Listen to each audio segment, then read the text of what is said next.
Good morning, good afternoon, good evening, YouTubers. This is Jerry Diamond with How to Get Out of Babylon. I wanted to talk a minute about why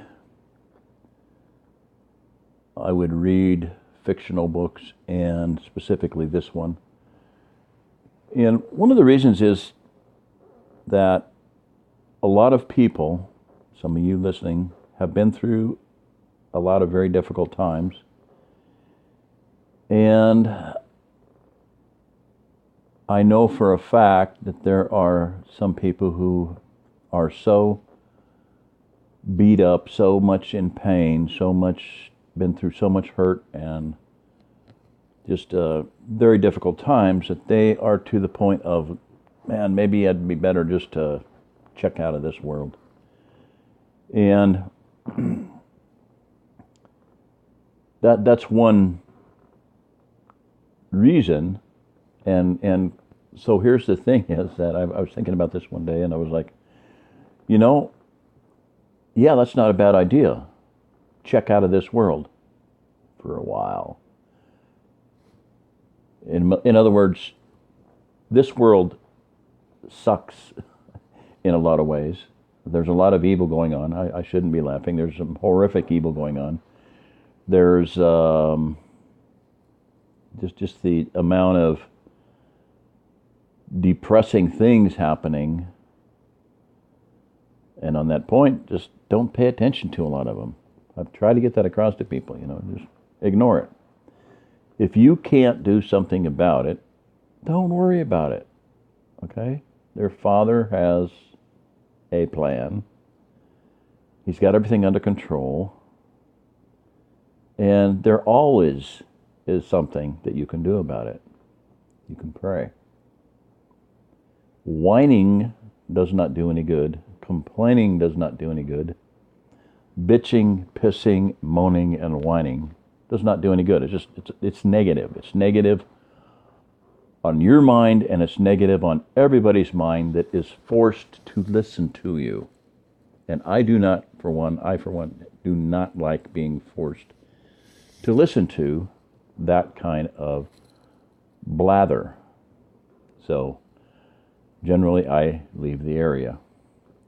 Sometimes especially at feast days, three guys around a campfire, oh, they're doing this and they're doing chemtrails and blah, blah, blah, and blah. Oh, the economy, and, they're gonna, no. If you can't talk about what God's doing, don't talk. Keep your mouth shut. If you can't deal with a way to solve the problem, then don't talk about the problem.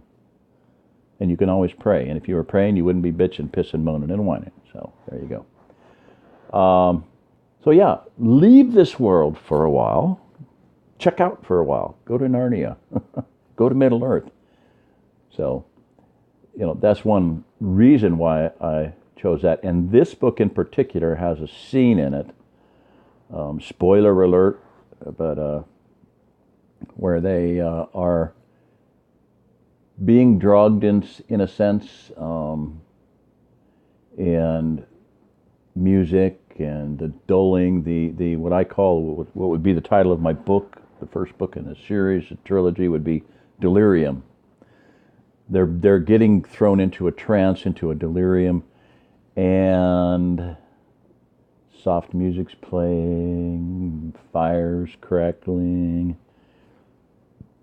and they're being told that their real Narnia is false, and that the sun that they imagine is just a lamp, and they're just imagining a bigger lamp. And this Aslan, this big giant lion, is just a kitty cat, and they've just imagined a bigger cat and made a lion out of it. So anyway, that's kind of where we're all at, where Plato's shadow world, the shadow on the cave. So my point is that it oftentimes is not a bad thing to check out for a while and read something. The other reason is that these books have allegories. They have they're painting a different world, but using the things that are in our world they're allegories. Okay, Aslan represents Christ, Messiah. So the son of the emperor from across the sea.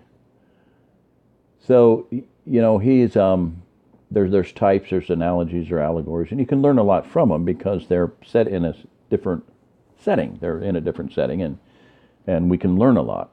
So, and the other thing is that in a lot of these stories, people are going through some extremely difficult times. And I think specifically of Frodo and Sam walking through Mordor to get to Mount Doom to throw the ring in. Okay? To me, that,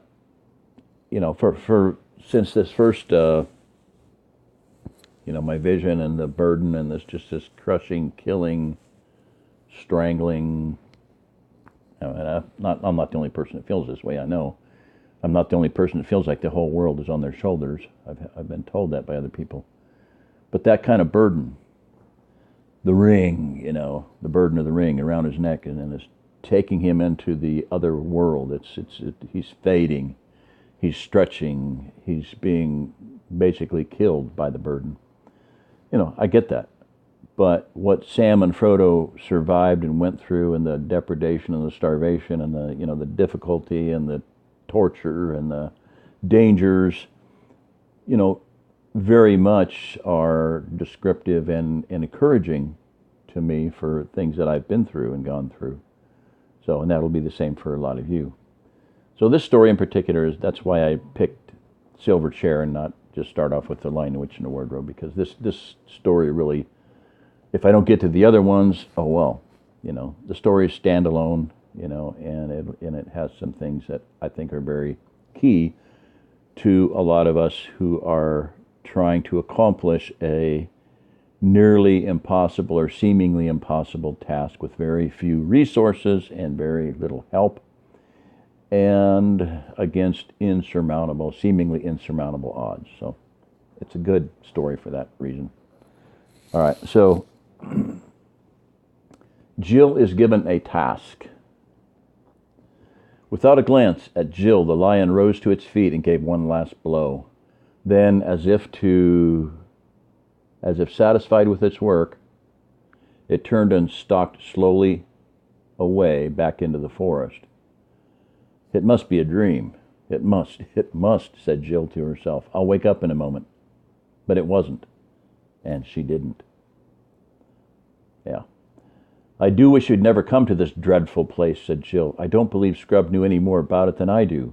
Or if he did, he had no business to bring me here without warning me what it was like. It's not my fault he fell over that cliff. If he'd left me alone, we should both be all right. Then she remembered again the scream that Scrub had given when he fell, and burst into tears.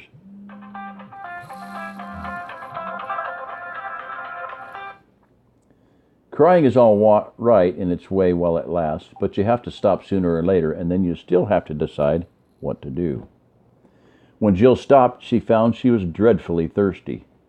She had been lying face downward, but now she sat up. The birds had ceased singing, and there was perfect silence except for one small, persistent sound which seemed to come a good distance away. She listened carefully and felt almost sure it was the sound of running water.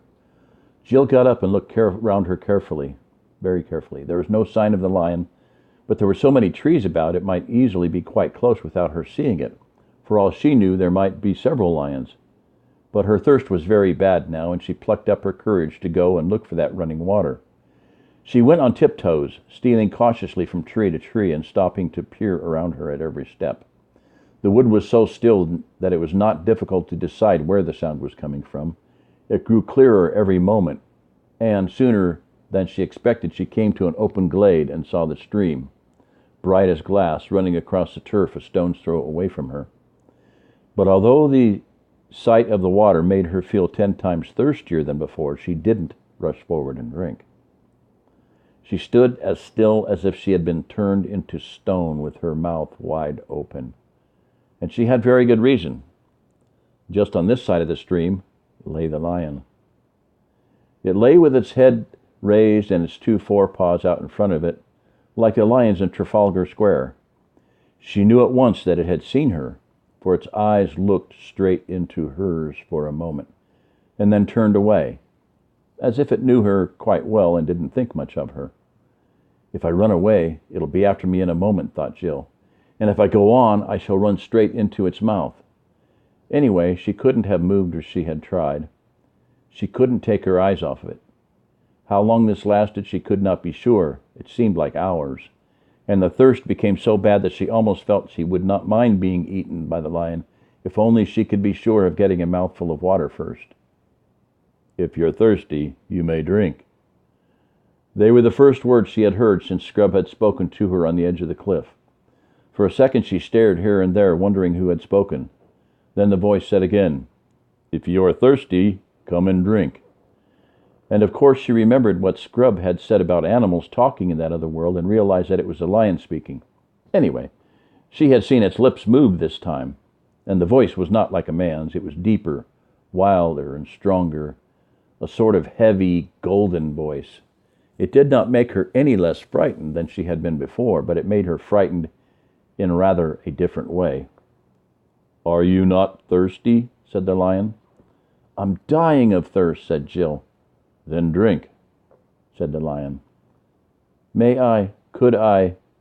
Would you mind going away while I do?" said Jill.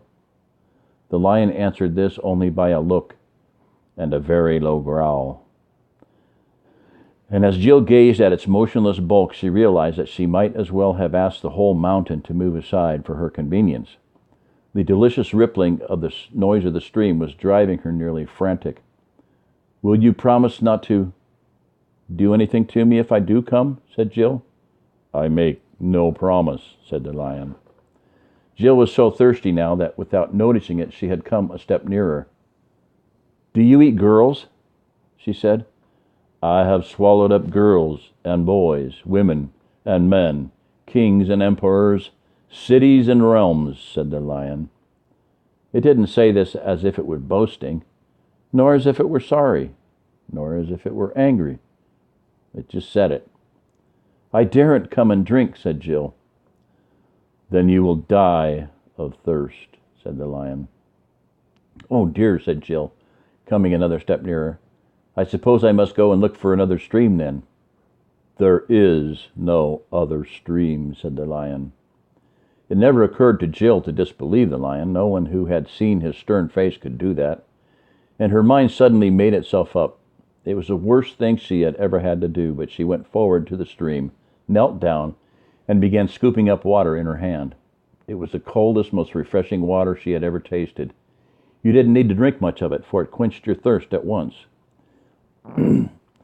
Before she tasted it, she had been intending to make a dash away from the lion the moment she finished. Now she realized that this would be, on the whole, the most dangerous thing of all. She got up and stood there with her lips still wet from drinking. "Come here," said the lion, and she had to. She was almost between its front paws now, looking straight into its face, but she couldn't stand that for long. She dropped her eyes. "Human child," said the lion, "where is the boy?" "He fell over the cliff," said Jill, and added, "Sir."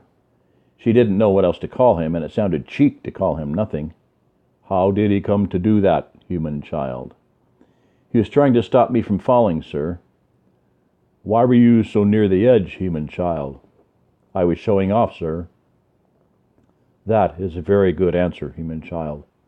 Do so no more, and now," here for the first time the lion's face became a little less stern, "the boy is safe. I have blown him to Narnia, but your task will be the harder because of what you have done."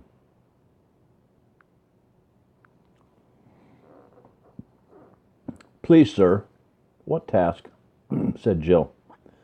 "The task for which I called you and him here out of your own world." This puzzled Jill very much. "It's mistaking me for someone else," she thought.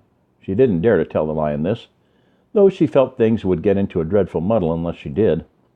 "Speak your thought, human child," said the lion.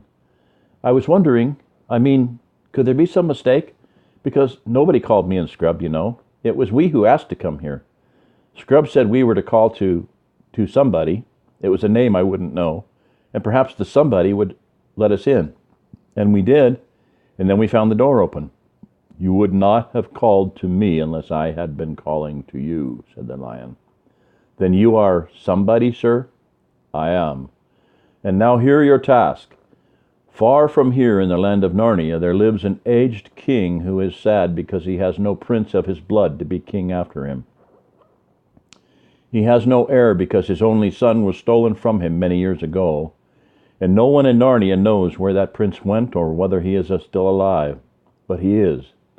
I lay on you this command, that you seek this lost prince until you either have found him and brought him back to his father's house, or else died in the attempt, or else gone back into your own world. How, please, said Jill. I will tell you, child, said the lion. These are the signs by which I will guide you in your quest. First, as soon as the boy Eustace sets foot in Narnia, he will meet an old and dear friend. He must greet that friend at once. If he does, you will both have good help. Second, you must journey out of Narnia to the north till you have come to the ruined city of the ancient giants. Third, you shall find a writing on a stone in that ruined city, and you must do what the writing tells you. Fourth, you will know the lost prince, if you find him, by this, that he will be the first person you have met in your travels who will ask you to do something in my name, in the name of Aslan. As the lion seemed to have finished, Jill thought she should say something, so she said, Thank you very much, I see. Child, said Aslan, in a gentler voice than he had yet used, perhaps you do not quite see as well as you think. But the first step is to remember. Repeat to me, in order, the 4 signs. Jill tried and didn't get them quite right, so the lion corrected her and made her repeat them again and again until she could say them perfectly. He was very patient over this, so that when it was done, Jill plucked up courage to ask, Please, how am I to get to Narnia? On my breath, said the lion, I will blow you into the west of the world, as I blew Eustace. Shall I catch him in time to tell him the first sign? But I suppose it won't matter. If he sees an old friend, he is sure to go speak to him, isn't he? You will have no time to spare, said the lion. That is why I must send you at once. Come, walk before me to the edge of the cliff. Jill remembered very well that if there was no time to spare, that was her fault. If I hadn't made such a fool of myself, Scrub and I would be going together, and he'd have heard all the instructions as well as me, she thought, so she did as she was told. It was very alarming walking back to the edge of the cliff, especially as the lion did not walk with her, but behind her, making no noise on his soft paws. But long before she had got anywhere near the edge, the voice behind her said, Stand still. In a moment I will blow, but first remember the signs. Say them to yourself when you wake up in the morning, and when you lie down at night, and when you wake in the middle of the night, and whatever strange things may happen to you, let nothing turn your mind from following the signs. And secondly, I give you a warning here on the mountain. I have spoken to you clearly. I will not often do so down in Narnia. Here on the mountain, the air is clear, and your mind is clear. As you drop down into Narnia, the air will thicken. Take great care that it does not confuse your mind. And the signs which you have learned here will not look at all as you expect them to look when you meet them there. That is why it is so important to know them by heart and pay no attention to appearances. Remember the signs and believe the signs. Nothing else matters. And now, daughter of Eve, farewell. The voice had been growing softer towards the end of his speech, and now it faded away altogether. Jill looked behind her. To her astonishment, she saw that the cliff already was more than 100 yards behind her, and the lion himself a speck of bright gold on the edge of it. She had been setting her teeth and clenching her fists for a terrible blast of lion's breath, but the breath had really been so gentle that she had not even noticed the moment at which she left the earth. And now there was nothing but air for thousands upon thousands of feet below her. She felt frightened only for a second. For one thing, the world beneath her was so very far away that it seemed to have nothing to do with her. For another, floating on the breath of the lion was so extremely comfortable. She found she could lie on her back or on her face and twist any way she pleased, just as you can in water, if you've learned to float really well. And because she was moving at the same pace as the breath, there was no wind, and the air seemed beautifully warm. It was not in the least like being in an aeroplane, because there was no noise and no vibration. If Jill had ever been in a balloon, she might have thought it more like that, only better. When she looked back now, she could take in for the first time the real size of the mountain she was leaving. She wondered why a mountain so huge as that was not covered in snow and ice. But I suppose all that sort of thing is different in this world, thought Jill. Then she looked below her, but she was so high that she couldn't make out whether she was floating over land or sea, nor what speed she was going at. By Jove, the signs, said Jill suddenly. I'd better repeat them. She was in a panic for a second or two, but she found she could still say them all correctly. So that's all right, she said, and lay back on the air as if it was a sofa with a sigh of contentment. Well, I do declare, said Jill to herself some hours later, I've been asleep. Fancy, sleeping on air. I wonder if anyone's done it before. I don't suppose they have. Oh, bother. Scrub probably has, on this same journey a little bit before me. Let's see what it looks like down below. What it looked like was an enormous, very dark blue plain. There were no hills to be seen, but there were biggish white things moving slowly across it. Those must be clouds, she thought, but far bigger than the ones we saw from the cliff. I suppose they're bigger because they're nearer. I must be getting lower. Bother this sun. The sun, which had been high overhead when she began her journey, was now getting in her eyes. This meant that it was getting lower, ahead of her. Scrub was quite right in saying that Jill, I don't know about girls in general, don't think much about points of the compass. Otherwise she would have known, when the sun began getting in her eyes, that she was traveling pretty nearly due west. Staring at the blue plain below her, she presently noticed that there were little dots of brighter, paler color in it here and there. It's the sea, thought Jill. I do believe those are islands. And so they were. She might have felt rather jealous if she had known that some of them were islands which Scrub had seen from a ship's deck and even landed on, but she didn't know this. Then later on she began to see that there were little wrinkles on the blue flatness, little wrinkles which must be quite big ocean waves if you're down among them. And now, all along the horizon, there was a thick, dark line which grew thicker and darker so quickly that you could see it growing. That was the first sign she had had of the great speed at which she was traveling, and she knew that the thickening line must be land. Suddenly from her left, for the wind was in the south, a great white cloud came rushing towards her, this time on the same level as herself. And before she knew where she was, she had shot right into the middle of it. It's cold, wet fogginess. That took her breath away. But she was in it only for a moment. She came out blinking in the sunlight and found her clothes wet. She had on a blazer and sweater and shorts and stockings and pretty thick shoes. It had been a muddy sort of day in England. She came out lower than she had gone in, and as soon as she did so, she noticed something which I suppose she ought to have been expecting, but which came as a surprise and a shock. It was noises. Up till then she had traveled in total silence. Now for the first time she heard the noise of waves and the crying of seagulls. And now too she smelled the smell of the sea. There was no mistake about her speed now. She saw two waves meet with a smack and a spout of foam go up between them, and she had hardly seen it before it was 100 yards behind her. The land was getting nearer at a great pace. She could see mountains far inland and other nearer mountains on her left. She could see bays and headlands, woods and fields, stretches of sandy beach. The sound of waves breaking on the shore was growing louder every second and drowning the other sea noises. Suddenly the land opened right ahead of her. She was coming to the mouth of a river. She was very low now, only a few feet above the water. A wave top came against her toe and a great splash of foam spurted up, drenching her nearly to the waist. Now she was losing speed. Instead of being carried up the river, she was gliding into the river bank on her left. There were so many things to notice that she could hardly take them all in. A smooth green lawn. A ship so brightly colored that it looked like an enormous piece of jewelry.